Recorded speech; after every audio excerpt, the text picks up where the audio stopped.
Daan-daang residente mula sa 22 barangay ng Tondo ang dumalo sa isang town hall meeting upang alamin ang mga plataporma ni senatorial candidate Pastor Apollo C. Quiboloy. Ang pagpupulong ay nagbigay daan sa mas malalim na pagkilala sa advokasya ng butihing pastor na naglalayong wakasan ang kahirapan sa bansa.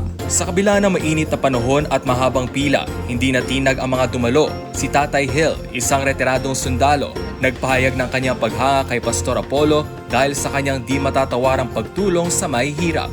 Kilalang kilala yan si Pastor, tumutulong sa mahihirap. Nandito ako para makadaupang palad ko siya para magkaroon ng boses ang mahihirap sa Senado, ani Tatay Hill. Dagdag pa niya, kailangan natin ng isang lider na katulad ni Pastor Quiboloy na may malasakit sa kapwa at may tunay na hangarin tapusin ang kahirapan sa bansa.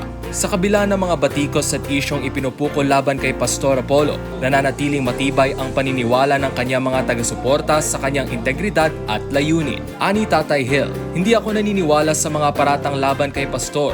Leader ka na isang relihiyon tapos magiging ganun ka? Di ganun si Pastor, kaya imposible ang mga ibinibintang sa kanya. Kailangan natin siyang tulungan upang makamit ang hustisya. Isa rin sa mga naging tagapagsalita sa nasabing pagtitipon si Boss Dada, isang kilalang political vlogger na naglahad ng dedikasyon ni Pastor Apollo sa paglaban sa katiwalian sa gobyerno. Siyempre si Pastor Apollo C. Quiboloy ang magsisilbing konsensya ng mga senador sa Senado. Lahat ng mga senador pupulisin niya. Lahat ng kurakot papansinin niya. Lalabanan niya yan lahat. Gagawa siya ng batas para ang lahat ng mga kurakot na mga government official, bitayin talaga lahat yan. Kawawa ang mga Pilipino habang sila nagpapasasa, ani Boss Dada.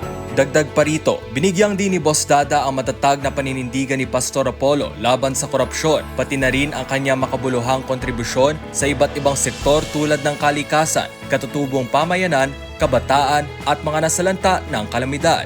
Para sa karagdagang impormasyon tungkol sa plataporma at mga panukalan ni Pastor Apollo C. Quiboloy, bisitahin ang apolloquiboloynationbuilder.com.